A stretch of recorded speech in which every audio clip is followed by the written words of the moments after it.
Oh, hey there. Oh, hey there. I'm Kate, I'm Bradley. and this is History Buffoons. Welcome. Yeah, How are you today? I'm doing well. How are you? I'm doing well. Thank you very much. Awesome sauce. Happy New Year. Yeah, Happy New Year. This will be out, a week and a half after New Year's, but we are recording on New Year's Day. Yes, we are. So, Happy New Year. Or Did you stay up till midnight? no, Same. I was tired. I had to work yesterday. And my kids have been sick. So, I had only 2 stops. Sarah had to go into work at 8:00, and I was home by 7:22. Just in time. Just in time for her to watch the kids. So I got up at 2:40. There was no way I was staying up till midnight. Mm-mm. Not yesterday. I wasn't able to get a nap in, so nope. I woke up and it was a new year. So I slept in till 6. I didn't get a nap in, and I did not, not stay up. No, not so much, but that's okay. Yes. So anyways. What beers do we have today? We have a special Modelo for the season. I saw that Sarah and I and the kids were at Walmart a month or 2 ago. Doesn't matter. And I'm like, what is the red Modelo? I've been out of the beer business for over 2 years, and that's okay. So I'm not privy to new things. But I saw a red Modelo, and I'm like, what the what? So this is, wow, it glares on there. Noche Especial. And I believe it's an amber lager, if I remember reading the box right. Or I looked it up. So I'm sure you held yours up. But yeah, so since you're a big fan of Modelo, it's got a nice nutty aroma. Not really. I don't know. Just thought it'd be cool to try a different Modelo because let's do it. You don't see a lot of variations of Modelo besides their Chelada line, which has all the different fruits and whatnot, lime and all that, and just tomato juice or whatever, or tomato juice. So yeah, I was curious to try this because I like Modelo. You're a bigger fan of Modelo than I am, but yeah. So cheers to this.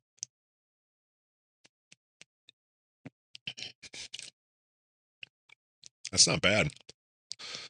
What do you think? It's a lot lighter than I thought it was going to be. Yeah, it's definitely not a.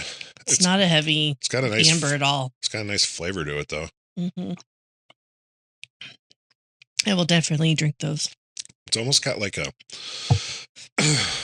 creamy finish to it. Yeah. Yeah, that's kind of really light in the beginning and the middle, and then creamy at the end. Yeah, but not like weird creamy. It's really good. I'm pleasantly surprised with this. That's awesome. Good. All right. What do you got for us today? Oh, we're going to talk about James Smithson. Smithson? Yes. He dies in Italy. Oh, another uplifting story. Kind of is, actually. Oh, all right, let's get there. I know. We're going to start with the death, but it's fine. That's a weird way to start. He leaves his fortune to a country he has never visited. Oh, okay. Decades later, his body is dug up. Okay. Moved into a castle. Oh. Full of moon rock, slippers, and Muppets. Welcome to the bizarre origin of the Smithsonian. Smithson. Oh. Really? Yes. That's fucking weird. Okay. I had no idea it started with a dead guy. So I'm going to briefly go into who James Smithson is, why he left his money to the U.S., having never stepped foot. So he was from Italy? He's British. Oh, he's British, but died in Italy. And he left his money to the United States. That is very strange. Okay. Okay. So James Smithson was a scientist. Oh, nice. He was born in 1765. Okay. In France. Oh, but he was British? This is getting really weird. I need some strings to connect the dots here. He was the illegitimate son of a wealthy aristocrat. Wow. I'm like, we're watching the Disney movie? Everybody wants to be a cat. I still love when I showed you that clip of Dragula playing to the cats and playing the piano. Yes, that was great. So great. Aristocat. Anyway, he was the illegitimate. My face hurts. So he was born to the Duke of Northumberland. Hey, we've talked about a Duke of Northumberland before. Yeah, there's a couple out there. Yeah, I'm sure there was 1 or 2,000. He only adopted his father's surname, Smithson, later in life after his mother's death. His mother was Elizabeth Hungerford Macy. Hungerford Macy. Yeah, it doesn't really matter. So, fuck you. He was educated at Oxford. Oh, okay, nice. so he proved himself to be a very brilliant chemist, a mineralogist. I think that's mineralogist. That sounds. I'm going to say that it's the mineralogist. Okay. I just still want to. I think I want to name the episode "Illegitimate Aristocat." So Smithson was elected as the youngest member of Britain's prestigious Royal Society. Okay. And he had published 27 scientific papers in his lifetime. That's pretty good for back then. I know. I can't even do a paragraph, let alone 27 papers. I know you can't. Oh, thanks. So his research ranged. I knew that was coming, but you tried to delay that laugh, and I knew it was on its way. Because I can't keep a straight face. I will leave that one alone. So his research ranged from analyzing the chemical makeup for a lady's teardrops to improving coffee brewing methods. I mean, they go hand in hand. He even identified a zinc ore that was later named Smithsonite in his honor. Oh, interesting. Yeah. So, despite moving in elite scientific circles, he had his quirks. I'm sure he did. He was rumored to be a deep-seated gambler. Oh, really? And even a suspected spy during the Napoleonic Wars. Really? I did not do any further research here. I only found that in one blurb, and it was a book, and I didn't want to download the whole thing. No, that's fine. But friends worried that his gambling might end up ruining him. But in fact, he had several savvy in investments. Okay. And he grew a small inheritance. From his papa? He had money from his papa, but his own investments as well. Oh, okay. So he inherited his wealth. He also invested heavily and wisely, particularly in government bonds. Okay. He had no family, and he was actually really frugal. Oh, so he would just gamble. He would gamble, but he apparently probably won some stuff too. Yeah. But he also had smart investments. Yeah. And then besides gambling, wouldn't really spend. Yeah. So he ended up being fairly wealthy. Well, I mean, if he basically had a fortune to donate to create the Smithsonian, I mean, have you ever been to the Smithsonian? I think so. Yeah, I was there once. I don't remember how old I was on that one. It was because, where is that located again? It's in DC. Yeah, so that was probably when I was around 14. So it's been a long time. Yeah. So anyways. So he traveled widely across Europe in pursuit of scientific knowledge. He would climb active volcanoes. Jesus. He would climb through caves, collecting minerals. One innkeeper even charged him extra for leaving his room littered with stones and dirt. He didn't want to take his wares with him? I mean, Jesus. So he was passionate about science. He believed, sounds that way, yeah. Exactly. He believed, quote, every man is a valuable member of society who procures knowledge for men.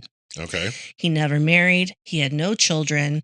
And it seems that his true heir would be science. Good on him. Yes. I mean, really, it's kind of great because it helps us learn shit. Yes. So James Smithson died in Genoa, Italy on June 27th, 1829 at the age of 64. Okay. Cause was most likely malaria or some other kind of infectious fever. Bummer. Smithson's will was Yeah. written 3 years earlier, Okay. and it directed that his entire estate go to his nephew, Henry James Hungerford, unless his nephew died without heirs. Oh. In that case, all the money was to go to the United States of America in Washington under the name of the Smithsonian Institute. That's wild. He labeled it as an establishment for the increase and diffusion of knowledge among men. So why? I don't know if you came across this then. Did you come across why he picked the United States to give it to? I don't think I had. Why do you think he would have done that? I think that it might have had something to do with him being like an illegitimate son of a duke Sure. and probably getting shunned. I could see that. Mm-hmm. But it's funny because he's a British guy, born in France, dies in Italy. Never been to America. Never been to the Americas.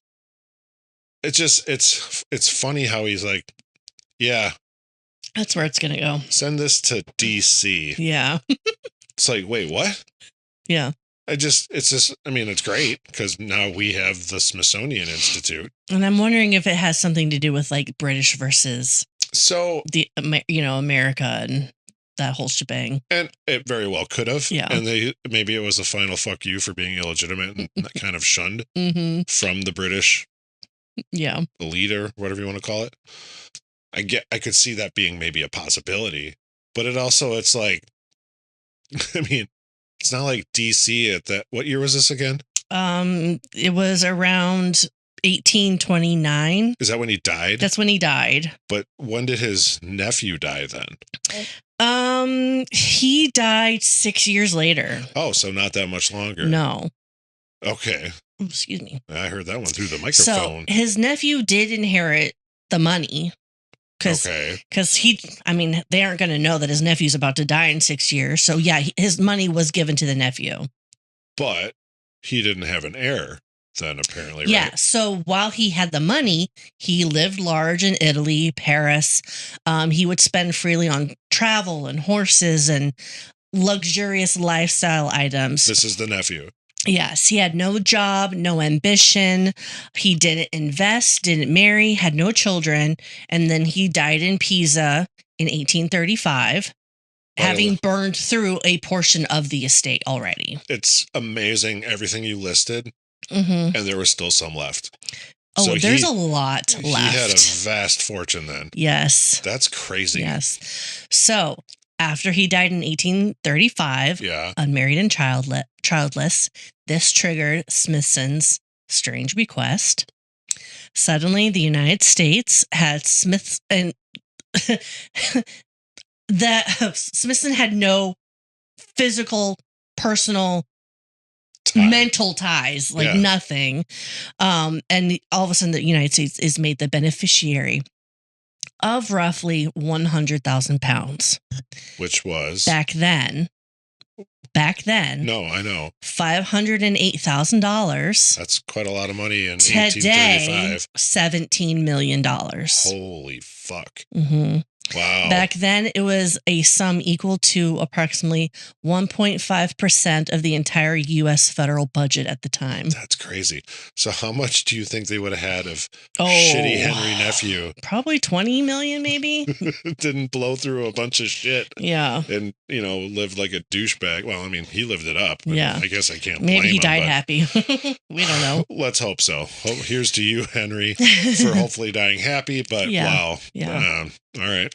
So American leaders were like, wait, what? Well, it's like, obviously, it's not like you made a phone call at this time. I have to write a letter and, hey, George. It's literally just in the will. Yeah. Come read this letter. Andrew Jackson, come read this letter. Yeah. Hey, Andrew, I got the weirdest thing in the mail today. It's like, what? You got to read this. So, president at the time, Andrew Jackson, was unsure if he could even legally accept it as a gift under the Constitution. Sure. So he asked Congress to weigh in. Congress in 1836 was just as confused. Some were excited at the prospect of a national intellectual endowment, and Right. others were skeptical. Southern Senator John C. Calhoun said that accepting money from a foreigner would be, quote, beneath our dignity Oh, Jesus. and beyond the power of Congress. But this isn't for. So is the Smithsonian, is that run through the government? Mm-hmm. It is. I'm Okay. pretty sure. Gotcha. Yeah. Okay. Well, never mind then. So he and a few other lawmakers with strong states' rights leanings argued that Congress had no constitutional warrant to inherit a private donation. Right. Another critic, Senator William Preston, feared that it would set a bad precedent. Okay. He said, quote, every whippersnapper vagabond might think it proper to have his name distinguished in the same way. Oh. So he warned imagining random riffraff donating funds just to get their name on a building. But we're in the era of American pride, Yeah. but still somewhere uneasy about taking money from an Englishman. Which I get, but at the same time, like, they wanted to keep the riffraff from donating just to get their name on a building. But How many riffraffs have 508? exactly The equivalent of 508,000, right, Mhm. at the time? How many? exactly. I wish I had that now. That would be great. That'd be We amazing. don't even need $1 million. Just give us 500,000. If I had $500,000. Wait, that's not the song. Don't tell me. Don't tell me. Bare naked ladies? No. Oh, don't tell me. Don't tell me. I don't even know what you're talking about. If I had $1 million, That wasn't Bare Naked Ladies, right? it's someone. It's someone. Oh my God. It's not Third Eye Blind. It's definitely not Third Eye Blind. I'm gonna look it up. $1 million. I mean, I guess it could have been Bare Naked Ladies. I don't know. It was fucking Bare Naked Ladies. Was it really? Oh yeah. If I had $1 million. Yep. Oh shit. Look at me getting some musical thing right. Anyway. It was someone. Maybe that's our title. It was someone. So, despite the grumblings, pragmatics, You got this. pragmatists. Is that wrong? No, Okay. that's great though. Like former President John Quincy Adams saw an enormous opportunity here.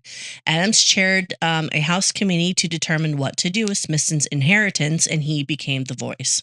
Okay. So he urged his colleagues to look past national pride and see the potential for advancing knowledge. Well, and I feel like, okay, they have this American pride.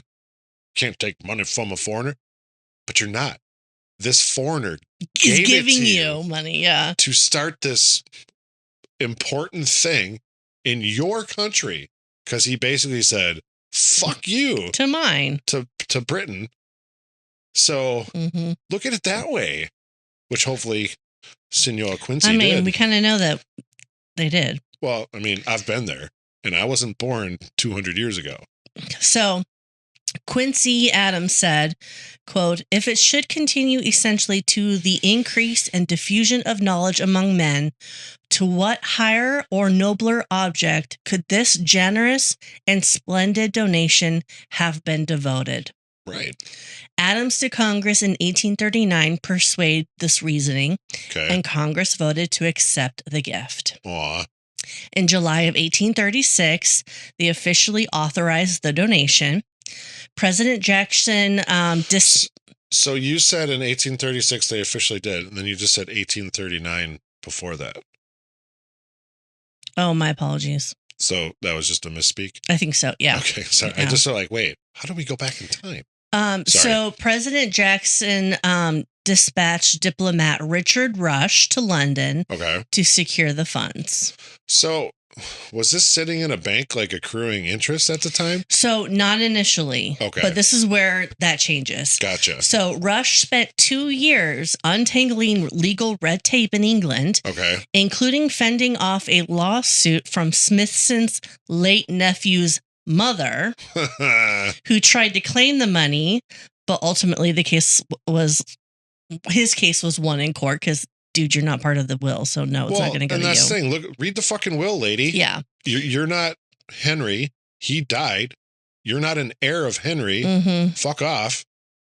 He's an heir of you, so yes. No. So in 1838, the court awarded the full sum to the U.S. That's crazy.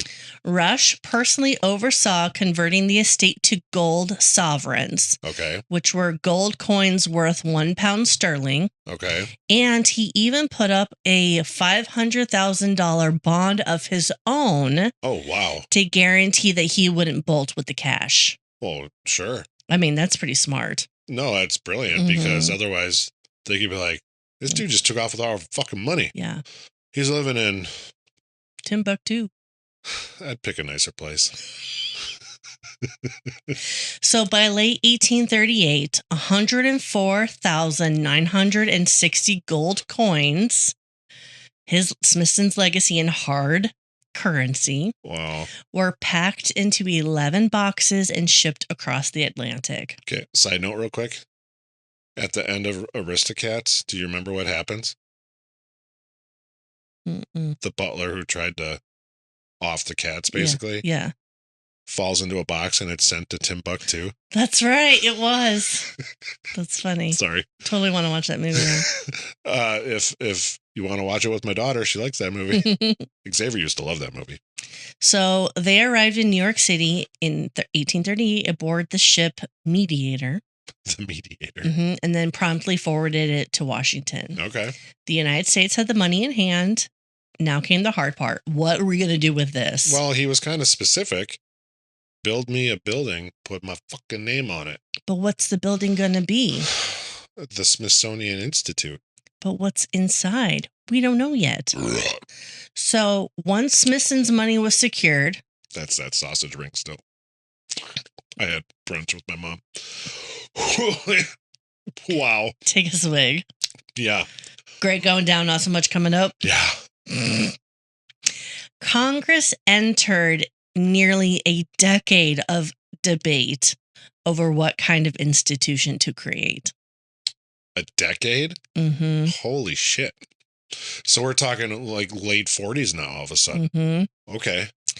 So the will's vague mandate, an establishment for the increase and diffusion of knowledge, could be interpreted in many ways. Sure. In hindsight, we know what it is. But back then, they're like, we can do anything with this. So every politician, scholar, specialist, they all had ideas and they all started lobbying. Well, yeah, because they probably wanted to benefit from this. So here are a couple of the plans that that floated around. And ultimately failed. The first one, a national university. Okay. So many assumed the Smithsonian should be a great national university.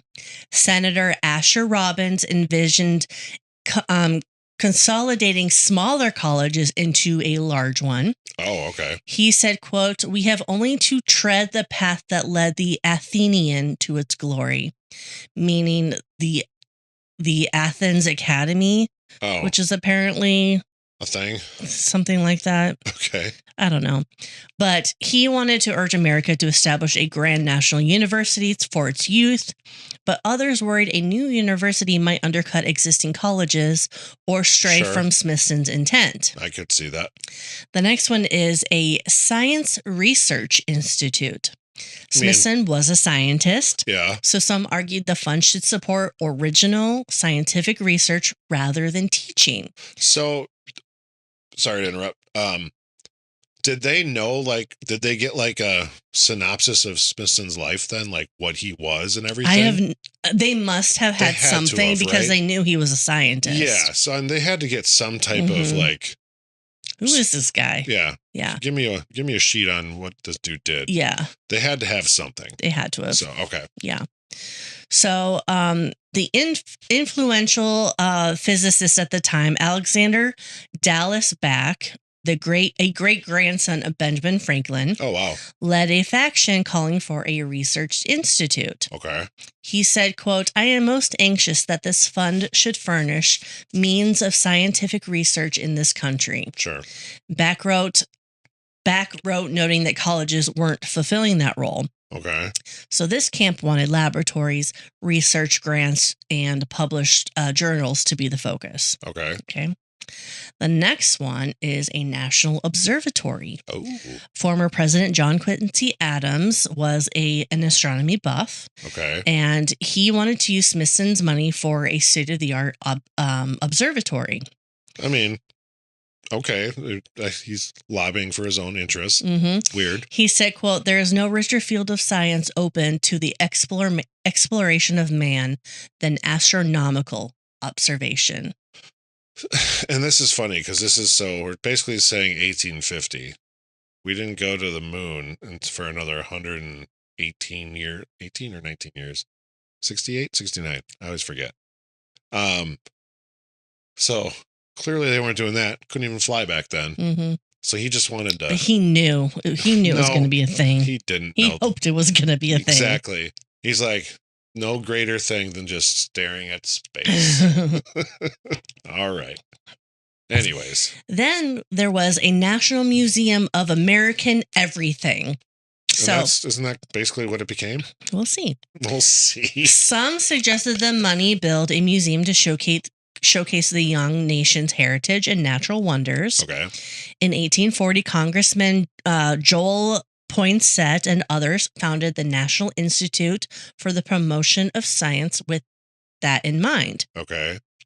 So they campaigned to use Smithson's funds for a museum filled with American historical relics, inventions, and natural specimens, a place to celebrate American achievement and the continent's resources. Sure. So kind of a patriotic Hall of Fame, part cabinet of curiosities, that kind of thing. Right, right.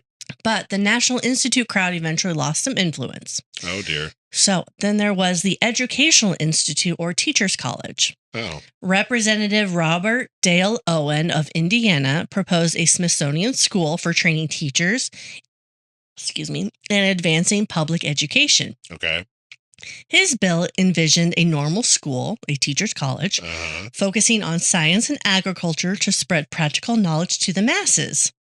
This was pretty progressive at the time. Free public education wasn't yet widespread. Right. And Owen saw Smithson's gift as a way to boost it nationally. Okay. And then we have a library or American Library of Congress. Noting that the actual Library of Congress at the time was still tiny. Okay. Some argued for using the money to create a world-class national library. Senator Rufus Choate pointed out that European scholars enjoyed vast libraries, whereas American scholars had to make do with far less. Sure. He said, quote, "Why should a German or an Englishman sit down to a repast of 500,000 books and an American be put on something less than half allowance?" So a mega library, he argued, would diffuse knowledge more widely than a university might. Well, now, okay. I feel like that knowledge is subjective there because just because you read it doesn't mean you understand it. Mm-hmm. But I see where he's going with that. But the last one yes, is just to stick to the classics. Oh. Francis Wayland, president of Brown University at the time, argued against spending it on science at all. Oh. He felt science and tech were often misused for war and destruction. Okay. So instead, Wayland suggested an institution devoted strictly to classical literature and philosophy, educating Americans in the higher moral wisdom of the ages. Yeah, no. The debate dragged on for year after year after year. Congress went back and forth among all these options, and in the end, they had a compromise. Okay. Massachusetts Congressman and science enthusiast Robert Dale Owen, the same guy who wanted the Teachers College, took a lead role in drafting the final legislation. Okay. The bill that finally passed and was signed into law by President James K. Polk on August 10th, 1846, combined several ideas. The new Smithsonian Institute would encompass a museum, a library, a lecture hall, a chemical laboratory, Okay. an observatory, Oh. and a program of scientific research and publications. So it's like they took all those ideas. Hey, can I borrow your blender? Yes. And they threw those in, like, See what comes out. hope I don't trip the breaker. And like, here's what we're doing. Yes. Seriously. I mean, it's kind of nice that they compromised and literally put them all together, because like they're all beneficial. They're all great. To a degree. Yeah. But you don't need, I feel like if they focused just on the one, it would have been a loss, and we wouldn't be talking about the Smithsonian still today. Yeah. We wouldn't have been there or whatever. You know, I was there when I think I was 14. I have to burp. I'm so sorry. Do it away from the mic. I will when I have to. But I don't know. It's kind of nice that they compromised. So whatever the institution does must uphold Smithson's broad purpose of increasing and diffusing knowledge. Right. So the implementation and the interpretation of this mission were left to a board of regents and a secretary of the Smithsonian. Right. So in other words, Congress set up the playing field and the rules, and then they handed off the ball. Sure. After 10 years of debate, the Smithsonian Institution was born, a uniquely American blend of research center, museum, and educational platform, thanks to the generous and splendid donation of one eccentric Englishman. That's still crazy that just a random Englishman born in France died in Italy. Born in France, British man, died in Italy. Do you know what that kind of reminds me of, the way I just said it there and everything? What? Remember the little thing he says in The Accountant where he's like, I forget the guy's name now. Fuck. Born on a Monday, sick on a Tuesday, buried on what? I don't remember the guy's name. God damn it. I'm pissed. I can't remember off the top of my head, but just saying, like, British man, born in France, died in Italy, donated to US. It's just weird. It's like, what a weird fucking pathway to get. I had no idea this is how we got the Smithsonian. This is wild. So the new Smithsonian needed a home, and it had to be as multi-purpose as the institution's mission. Sure. So Congress had included funds for a building, specifying it should contain in one facility an art gallery, a library, lecture hall, rooms for scientific research, and museum exhibition space. Okay. So a prominent architect, James Renwick Jr., was hired to design a suitable structure. Okay. He delivered a grand red sandstone building in a neo-medieval revival style, immediately nicknamed the Castle, for its resemblance to a Gothic fortress. So that's why you said the body was moved to a castle. Gotcha. Okay. When the castle's exterior was completed around 1855, it grabbed a lot of attention. So that wasn't, for back then, that wasn't terribly long after they decided this is what we're doing. I mean, really, that's pretty impressive, actually. The Smithsonian's own reports proudly noted that the majority of strangers who visit the city consider it a very beautiful edifice. Sure. Inside, the castle does try to do it all. Okay. By the late 1850s, the Great Hall and adjacent rooms held displays of art, historical artifacts, and natural specimens, while upstairs there was the scientific laboratories and the reading room. All right. Now, the secretary of the Smithsonian, he's like the top dog, the secretary is. Okay. Even had his own residence in one of the wings. Oh, shit. Really? Mm-hmm. Wow. The first secretary was physicist Joseph Henry. He was a renowned scientist known for his work on magnetism. Thank you for that. Long words are hard. No. Take off long. Words are hard. Words are hard. Henry was a serious and reserved man. Okay. And he believed the Smithsonian's highest calling was scientific research and publication. Sure. So he pushed for the institution to sponsor original research, exchange scientific information internationally, and publish scholarly papers. As opposed to what? Not. As opposed to the art part and the specimens and but like I the art gallery. I kind of like that it's a museum, which art is Yeah. part of that. The secretary is like, I really like the scientific part, not really the museum so part. he liked the upstairs. Yeah. He didn't care for the downstairs. Yeah, he thought that the museum part was like the secondary importance. Which is fine. Okay, so that's what he was meaning. Mm-hmm. I get that. But at the same time, I feel like collecting the things, like, because, I mean, isn't even Indiana Jones's fucking coat and fedora in the Smithsonian? Maybe. I believe. Shit like that, you know? Mm-hmm.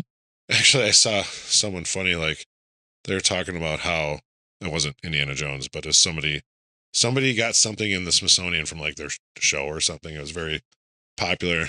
It joked about it being next to Bill Cosby's sweater. Or something like that. I don't remember the joke. It's random. We're talking about the Smithsonian. It's random. It's not random. We're literally, that's where I'm talking. All right. Anyways. So, cover your drink. The American public loved the idea of a national museum, and before long, specimens started arriving at the castle doors. So they just sent them to it? Here you go. Take this rock. Hey, we got a skull on our doorstep. Put it upstairs. We'll put it in the museum later. You figure it out. Yeah. So a major boost came from the U.S. exploring expedition of 1838 through 1842, which was the Wilkes expedition, which had circumnavigated the globe and collected thousands of scientific specimens and artifacts. And in 1858, the Smithsonian acquired and put on display many of the items from this expedition. Oh, nice. Mm-hmm. At the same time, the American West was being explored. Sure was. And the Smithsonian became the repository for finds from the fossils adventures out there. Yeah, fossils and minerals and plants and animal specimens. Well, yeah, because it's new territory. New shit. Mm-hmm. So Joseph Henry. Sorry, new territory. Who dis? I couldn't help myself on that one. So Joseph Henry may have fretted a little bit about balancing priorities, but even he couldn't resist the scientific value of these collections coming in. Well, and that's the thing, like, I understand maybe art on the wall, not so much, but like you're getting fossils and shit sent to you. He's even got mummies arriving at his doorstep, so. From the Egypt. West? Oh. From Egypt. I know. Which mummy is this? Wild Bill Hickok? I don't know.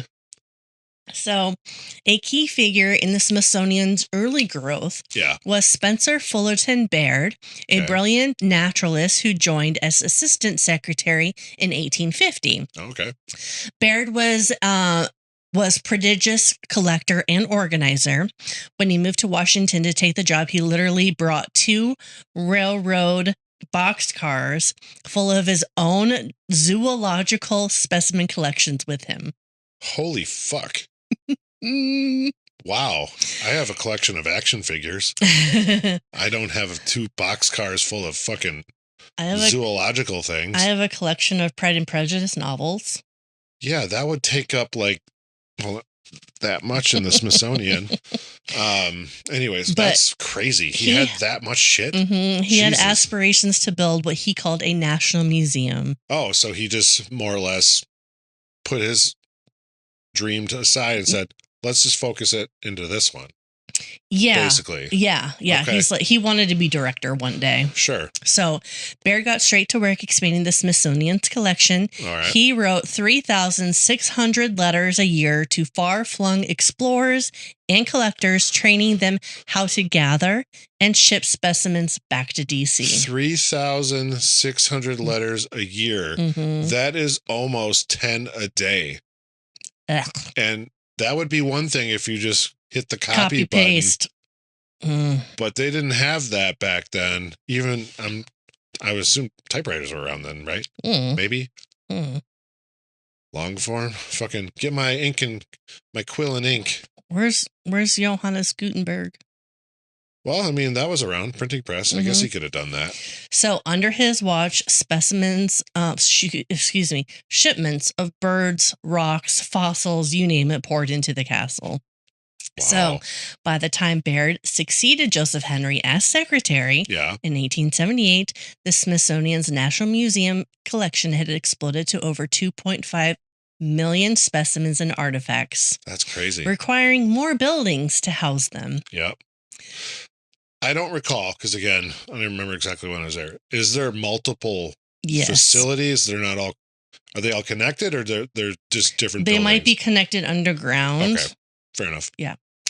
So, and I got that from the movie Night at the Museum. Is that why you watched it the other day? No, that was just pure coincidence. Chance, yeah. Because you told me you watched that. I did. No, that maybe it was subconscious. Maybe, yeah. But yeah, I did watch that movie recently. That's funny. I didn't even remember that I did. That's awesome. Okay, so Baird's tenure coincided with America's centennial, 1876. Oh, yeah. Which spurred nationalism and funding for museums. Oh. So eventually, Congress formally recognized the Smithsonian as the umbrella for the U.S. National Museum in 1876 through 1879, cementing the dual role of the institution not just as a research center, but the nation's attic and treasure chest. Attic and treasure chest, okay. In 1865, disaster struck. Oh, no. A fire ripped through the upper floors. Oh, do they know how it started? No, I don't think so. At least I didn't find that in my research. Okay. But Joseph Henry watched helplessly as the institution's library and some exhibits went up in flames. Oh, that's sad. Many of James Smithson's own papers and personal effects, which had been shipped over from England, were destroyed. Oh, no.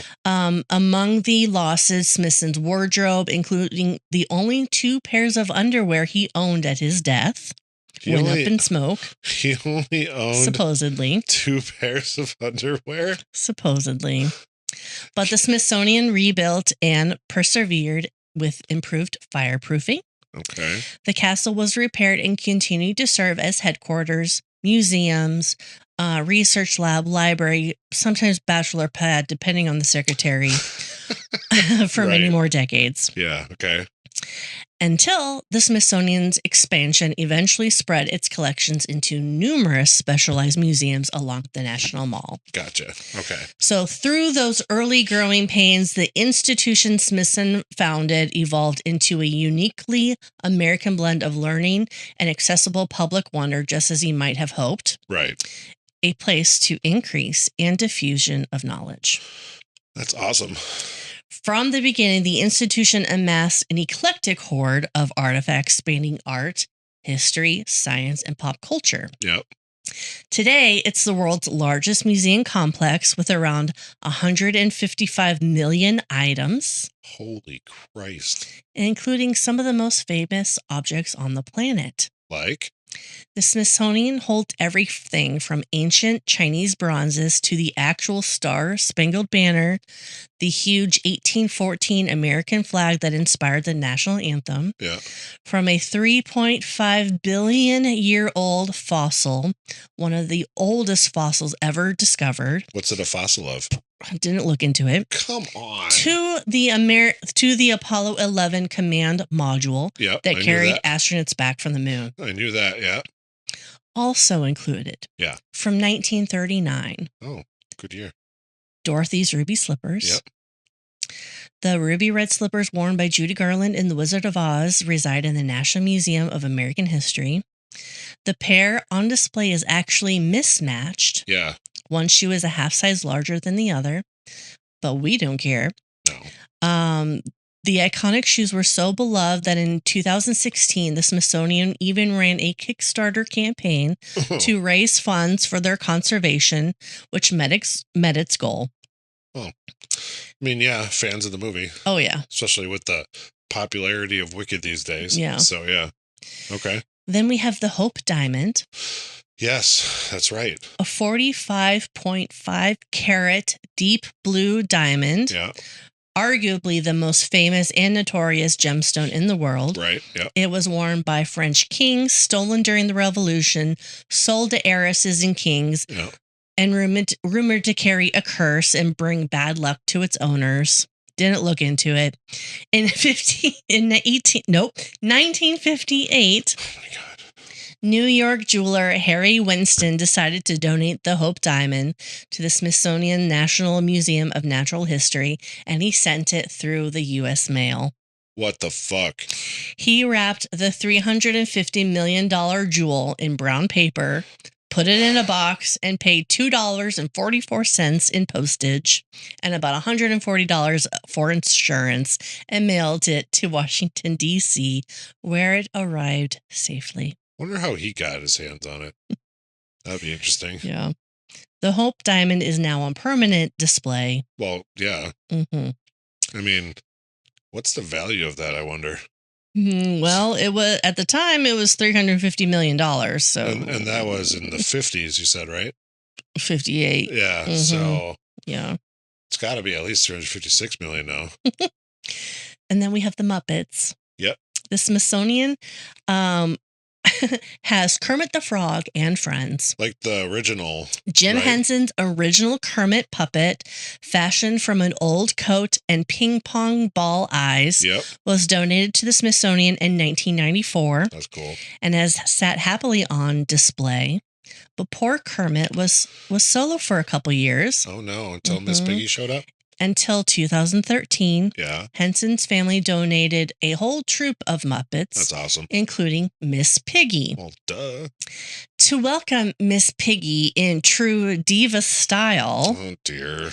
Smithsonian staff arranged a photo shoot pairing the pig with Dorothy's ruby slippers and the Hope Diamond. Oh, my word. Yes, behind closed doors at Yeah. dawn with armed guards escorting the Hope Diamond to Piggy's neck. Jesus Christ. Well, yeah, you need armed guards for that. Yep. God forbid. We have an image of Miss Piggy draped in the 45-carat Hope Diamond next to the framed slippers. I'm pretty sure I've seen that picture. Yeah. That's funny. The Smithsonian houses countless artifacts in American history. Yeah. Top hat of Abraham Lincoln, which he wore to the Ford's Theater in 1865. Yeah, it didn't turn out too well. The original Star-Spangled Banner, as I said. Yep. Thomas Jefferson's desk, which he drafted the Declaration of Independence on. Nice. The Wright brothers' 1903 Flyer, Yep. the first airplane. Yep. Neil Armstrong's Apollo 11 spacesuit, Okay. which was still dusted with moon dust. And Dorothy's dress from The Wizard of Oz, Indiana Jones's fedora and jacket, Yep. Julia Child's entire kitchen, and Archie Bunker's armchair from All in the Family. Sounds like you're going to say Unky. Unky Barker. Unky Barker. Isn't Fonzie's coat in it, too? Sounds about I right. believe. I think that's right. I just gave you some of the highlights. No, that's fine. I'm pretty sure Fonzie's leather jacket's in there as well. Yeah. I believe. So, one more dramatic chapter here. Oh, no. Their journey of James Smithson's own remains. Yes. Smithson died in 1829 in Genoa, Italy, and was buried did. there Yeah. in a small British cemetery. Okay. For 75 years, he rested there. But by the turn of the 20th century, the Genoa cemetery was in despair and slated for relocation. Oh, dear. There was actually some erosion happening. Oh, shit. Okay. So in 1903, the Smithsonian's Board of Regents decided that the founder's bones should be brought to America for a proper honor. Sure. None other than Alexander Graham Bell, the famous inventor of the telephone, Ahoy, hoy. who happened to be a Smithsonian regent Sure. and an adventurer, apparently. All right. He took up the task, To go get him? sailed to Genoa with his Wow. wife Mabel in 1903. Mabel Bell? Mabel Bell. This just sounds weird. Mm-hmm. Bell arrived in Genoa during a very wet and cold winter. Oh, dear. He found the cemetery perched on a cliffside, so eroded that some coffins were literally falling Hanging out of into the Holy about shit. to fall into the sea. That's crazy. Yes. He was like, I better get with it. I need a shovel over here. Yes. So he said, quote, "There seemed to be no end to the red tape necessary to remove the body. Oh, boy. They needed permits for exhumation, permits to move the remains out of Italy, permits to buy a new coffin, letters from the British consul, the God. American consul, the local health office, etc., etc. That's crazy. Yes. He's like, I can make a telephone for, before I have to do all this. He's like, ahoy, hoy. So things took a turn when an old injunction surfaced, filed decades earlier by a distant French relative of Smithson, forbidding the removal of Smithson's remains for any reason or any person whatsoever. Like, why? What? Why? Why would they come up with that? Why? That seems really silly. obscure and that makes no fucking sense. Yes. The local mayor barred Bell from touching the grave. Bell feared that he might have to sail home defeated. So he barred Bell from touching the grave. Couldn't be like, dude, come here. Yeah, you touch it. So Bell sprang into action. He marshaled all the documents he could, including Smithson's will and family tree, to prove the U.S. had legitimate claim as Smithson's heir. Well, yeah, I mean, he's not wrong at that point. He told Italian officials that he was there as a personal representative of the president at the time, Theodore Roosevelt. Yeah. Not exactly true, but it actually worked. It's a white lie. So he also had a little bit of cash that helped grease the wheels a little bit. Oh. Mm-hmm. Bell's friend, an American consul, quietly spread around 1,000 lyre to smooth over any lingering objections. Yeah. So the injunction from the French relatives was overturned and permission was granted to carry on. Nice. In early January of 1904, Smithson's coffin was last raised from the earth. Okay. The remains inside were remarkably intact. Really? Bell noted the skeleton was complete and well preserved. The bones did not crumble, though the old wooden coffin itself completely disintegrated. On top of the body or whatever? The remains were carefully transferred into a new metal-lined coffin. Okay. And Mrs. Bell laid a wreath of laurel leaves inside as a sign of respect. Wait, it's put in what? Like a laurel leaf. It's just like a type of leaf wreath. Okay. So the American consul sealed the casket and draped it with an American flag, remarking, quote, "The flag adopts him already. For our country to which he has so belonged in spirit, he is now about to receive there a portion of the outward veneration and homage he so supremely merits." Homage? Homage? Homage. I like homage. It would be homage. Homage, yeah. Bell ensured that Smithson's final trip was first class. He escorted the casket by ship to the United States, arriving in Washington, D.C. on January 25th, 1904. Okay. Thanks to Bell's lobbying and his bluff about the president, he actually had a hero's welcome arranged. Sure. The U.S. Navy provided a vessel to carry their remains from New York to Washington. Okay. And upon arrival, a cavalry unit formed an honor guard procession down Pennsylvania Avenue to the Smithsonian Castle. That's funny. At the castle, the very institution Smithson's money had built, James Smithson's remains were received with ceremony and placed in a tomb of honor. Today, if you enter the Smithsonian castle's main foyer. The castle? Yeah, the castle's main foyer. Not the capsule, okay. You'll see a marble sarcophagus against the wall. Oh. That is Smithson's resting place, complete with memorial inscription. Oh, nice. His remains are literally entombed in the institution he founded. That's fucking awesome. I'm glad they did that, honestly. Mm-hmm. I think that was kind of cool. It's a closure to a weird story. The man who never set foot in America in life is now permanently in residence in America's National Mall. Well, exactly. And the thing is, like, he, for whatever fucking reason, gifted his fortune to start this thing. Mm-hmm. I feel like they did the right thing and put all those things in the blender. Oh, they did an excellent, I mean, in hindsight, holy cow, they did an excellent job. But I think they did the right thing by bringing him home, if you will, even though, yes, he was British, born in France, died in Italy. I would think the only other place that he would go would be wherever his nephew is interred. You didn't come across that at all, No. I would assume. But I don't know. I think that was kind of cool that they did that. For sure. Made a tomb in there and whatever. Yeah. If I saw that when I went, I know. had no idea. fucking idea. Yeah. So I kind of want to go back now. I know. I want to bring my kids there someday. Oh, they would love that. Xavier would love that. He would love that place. I want him to be a couple years older though. Yeah.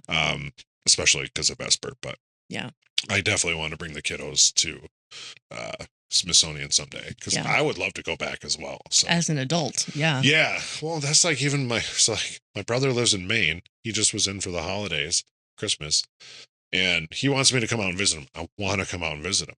I haven't been, so we would have went to Maine on that same trip when I was 14, if I'm remembering the right trip. I could be messed up on it. Doesn't matter. With your brain, probably not. But I'm like, I loved Maine when I was 14.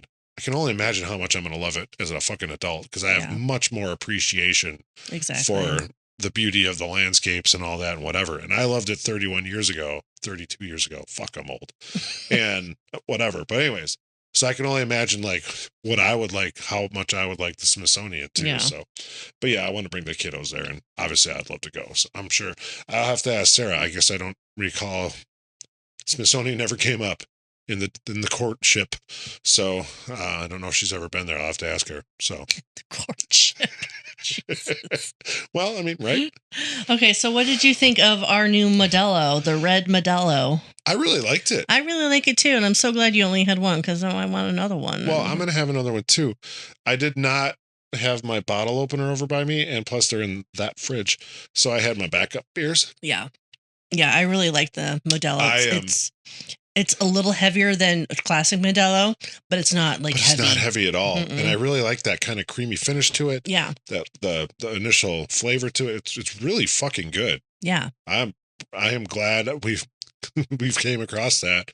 Like, let's do this one. All right.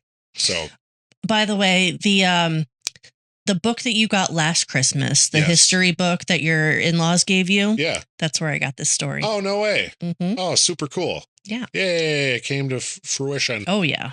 That's awesome. That is a cool book. I'm glad that you've pretty much had it more than I have because you looked for our podcast. I commandeered it.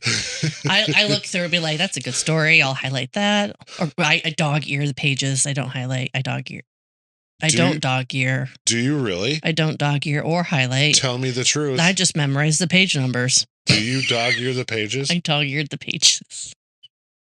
But I didn't highlight it. Well, I suppose. I need to have a conversation with my co-host. About how to handle books. Yeah. So here's a side note. I love books. I know you do. I cannot stand when people dog ear books. Okay, give me like 20 bookmarks then. How are you going to fit? I got to go. Welp. I suppose. All right, buffoons. That's it for today's episode. Buckle up because we've got another historical adventure waiting for you next time. Feeling hungry for more buffoonery? Or maybe you have a burning question or a wild historical theory for us to explore? Hit us up on social media. We're History Buffoons Podcast on YouTube, X, Instagram, and Facebook. You can also email us at historybuffoonspodcast@gmail.com. We are Bradley and Kate. Music by Corey Akers. Follow us wherever you get your podcasts and turn those notifications on to stay in the loop. Until next time, stay curious and don't forget to rate and review us. Remember, the buffoonery never stops.